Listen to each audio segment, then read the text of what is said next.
उत्तर प्रदेश के चुनाव में अंतिम 2 चरण पूर्वांचल में होंगे और इस पूर्वांचल में बीजेपी के सहयोगी के तौर पर निषाद पार्टी पूरे दम से लड़ रहे हैं। हमारे साथ बात करने के लिए निषाद पार्टी के राष्ट्रीय अध्यक्ष संजय जी हैं।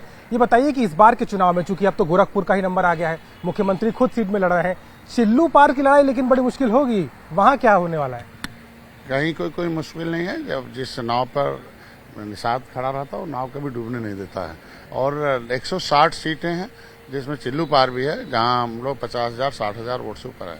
2017 में सपा और कांग्रेस का बहुत बड़ा गठबंधन था, लेकिन डॉक्टर संजय चुनाव लड़ गए। देख लो, हाथी और पंजा साफ हो गई और साइकिल हाफ हो गई, भाजपा माफ हो गई, सत्ता में आ गई। 2019 में सपा और बसपा का बहुत बड़ा गठबंधन था और निषाद डॉक्टर संजय और मछुआ समुदाय मोदी के साथ खड़ा हो गया। ऐतिहासिक जीत पूर्वांचल में मिली क्योंकि यहाँ हजारों नदियां हैं, झीलें हैं और इसको सपा बसपा कांग्रेस ने सताया है। इन्हें गोली चलवाया है, मरवाया है, आरक्षण के नाम पर हम लोग जेल भेजवाया है। तो ये क्रूरता का तांडव जो अंग्रेजों से ज्यादा है वो निषाद समुदाय भूलता नहीं है। इसलिए वो कांग्रेस का बटन छूना बंद कर दिया, फाइल गायब कराई, कहते राजीव गांधी के 100 रुपया भेजते हैं, 85 दलाल खा जाते हैं, 15 वहां जाकर विभीषण खा जाते हैं। तो मोदी जी ने उसको सिस्टम बना दिया कि सब दलाल हलाल हो गए, जनता का रुपया खाते में चला गया, मालामाल हो गए। तो आज कांग्रेस से बटन छूना बंद, कांग्रेस मर गए। सपा और बसपा के सहयोग से चल रही थी। बसपा ने भी इनका तालघाट नदी छिनवा लिया, सब रोजी रोटी छिनवा लिया, तमाम नेताओं के खिलाफ उनके षड्यंत्र के तहत मरवा दिया। जो है साइकिल ने भी वो तांडव मचाया हमारे आरक्षण के नाम पर। अखिलेश यादव कह रहे हैं कि उनके गठबंधन में ऊपी राजभर है और पिछड़ा इस बार इस कॉम्बिनेशन को देख रहा है। राजभर की भूमिका को क्या देख रहे हैं आप? समाजवादी पार्टी के साथ में वो खड़े और पूर्वांचल में तो वो बहुत बड़े स्टेक होल्डर बताते हैं। पहले तो उन्हें अपने गिरेबान में झांकना चाहिए। पिछड़ों के नाम पर नुमाइंदगी करने का नाम जो दम भर रहे हैं। 2014 से क्यों पिछड़े उनसे दूर हो गए? सत्ता में रहने के बाद पिछड़ों के नाम पर अगर 2 कानून भी बना देते तो आज उसको बोलना चाहिए, साहब पिछड़ों के बच्चों के विकास की मुख्यधारा में लाने के लिए मैंने 2 कानून बनाए, इसलिए हमें वोट दे दो। आज के दिन में राजभर भैया क्या कहेंगे? वो तो क्या बताया जो उनका कौन शकुनी मामा सलाहकार हो गया कि कई 17-18 साल से राजनीति कर रहे थे, जमानत जब्त हो रही थी। मोदी जी के साथ आए, मंत्री बन गए, 4 सीटें जीते, फिर पागल बन गए, कोई फिर शकुनी मामा लग गया, फिर फोड़ ले गया। सुबह माननीय अखिलेश जी के यहाँ चाय पीते हैं, दोपहर जलेबी खाने दयाशंकर के यहाँ जाते हैं, भाजपा के यहाँ रात, तो उनका पाँव ही नहीं है। जिसके बाद 2019 में अलग से लड़ गए, देख लो सब जमानत जब्त हो गई। जब वोट ही नहीं है तो किस वोट से लड़ाई लड़ेगी? पिछड़ों के लिए, गरीबों के लिए, सभी जाति धर्म के लिए हम कहते हैं 80% वोट हमारा है, 20 में बंटवारा है। ये जालीदार टोपी वाले जो थे वो आज भी उसमें भी बंटवारा हो गया ना। वो कहते हैं हाथी साइकिल जाली है, असली ऊपर अल्लाह, नीचे मल्लाह, इनके सलाह से। यादव तो कहते हैं गोरखपुर आने में डर लगता है, यहाँ व्यापारी की हत्या हो जाती है और पूर्वांचल की जनता जानती है कि जो गलती 17 में कर गई थी अब नहीं करी। सारे मुसलमान जानते हैं ना 1 लाख की हत्या कौन कराया था, किस तरीके से उनके एसपी की हत्या होती थी, कैसे लोगों को बताए जाते थे, कैसे मथुरा का कांड हुआ था, जवाहर कांड जो हुआ, तो कैसे अपने कम से कम उन्होंने क्या किया है? गोली यही गोरखपुर है ना, यही हम लोग रेल रोक रहे थे। 1 महीने गुर्जर आंदोलन चल रहा था राजस्थान में, रेल पटरी उखड़ी और एक जो है डंडे भी नहीं चले थे, लेकिन हम रेल पर बैठे थे और तुरंत गोली मारा, एक भाई को मरवा दिया, 302 का उल्टा मुल्जिम मरवा दिया। महिलाओं की पिटाई हुई, 37 लोगों को इतनी पिटाई हुई थी शरीर में एक जगह नहीं था। मेरा समुदाय इसीलिए तो गुस्से में आ गया।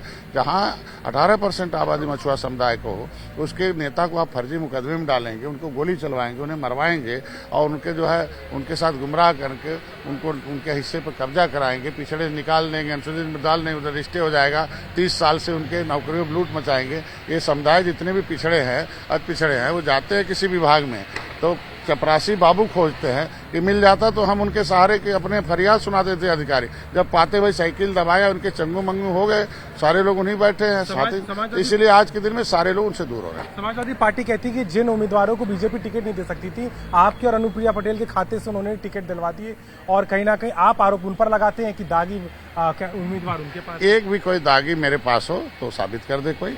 आज के दिन में हम धन्यवाद दूंगा मोदी जी योगी को, सारे दागियों को हटा दिया, खत्म कर दिया। इस उत्तर प्रदेश से सफाया हो गया, क्योंकि जहां हम लड़ते थे 15-20 हजार 25 हजार वोट पाए, भाजपा जो है 2017 में हार गई थी। उस जगहों पर हम दोनों का वोट मिलने के बाद 1.5 गुना वोट है। आज दागी क्या, सब जनता का पसंद, भारतीय जनता पार्टी के कार्यकर्ताओं का पसंद, निषाद पार्टी के पसंद, इस जो अच्छी छवि वाले हैं उन्हीं को दिया गया है। और ऐसे लोगों को हमने तो 15 सीटें में 16 सीटें मिली थी और आप देखो उसमें हमने 3 निषाद लड़ा दिया, मैंने एक धोबी लड़ा दिया, एक पासी लड़ा दिया, एक राय लड़ा दिया, एक चौहान लड़ा दिया, ठाकुर ब्राह्मण लड़ा दिया, तो महिला लड़ा दिया। तो ये 15 में 17 निषाद इस बार मैंने भारतीय जनता पार्टी से टिकट दिलवाया पश्चिम। 5 चरण के बाद कहाँ देख रहे हैं इस गठबंधन को?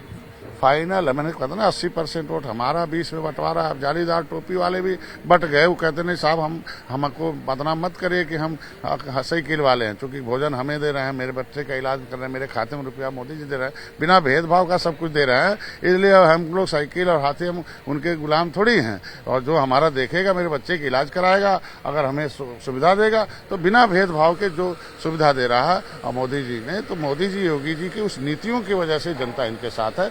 क्योंकि आज के दिन में 2 बार अनाज पहुंचाना, क्योंकि यही अनाज था ना। जब मोदी जी के साथ गया तो उन्होंने पूछा क्या चाहते भाई निषाद जी, मैंने कहा मेरी पार्टी का नाम निर्बल है। उन्होंने कहा मैं तो धोखा में सोचा कि तुम्हारी पार्टी का नाम निषाद है, लेकिन मैंने कहा निर्बल इंडियन शोषित हमारा नाम, क्या चाहते हैं? हमने कहा सपा बसपा और कांग्रेस की गलत नीतियों की वजह से ये गोदाम में अनाज सड़ रहा है, गाँव का जनता वो गरीब भूखों मर रहा है, वो अनाज उनको पेट में पहुंचा दीजिए, नीति बनाइए। छठे चरण में कितनी सीटें आ रही? निश्चित रूप से आज के दिन में बताया ना 300 पार हम लोग पूरा जीत रहे हैं, और सारी सीटें पूर्वांचल की मैं जिताकर दे रहा हूं भारतीय जनता पार्टी, क्योंकि पूर्वांचल। सवाल है यूक्रेन के हालात को लेकर की सरकार जो कदम उठा रही है, विपक्ष का कहना है कि देरी हो गई, पहले अगर एक्शन लिया होता तो बच्चे जल्दी आ जाते। आपका क्या कहना है इस पर? अपने गिरेबान में झेंका ना, उन्होंने तो क्या किया है? आतंकवादियों को छोड़ा है, आतंकवादियों तो जेल से रिहा किया है, आतंकवादियों को अपना दोस्त बना रखा उनके परिवार को। तो पहले तो ये देखें कि उत्तर प्रदेश में जनता को क्या चाहिए।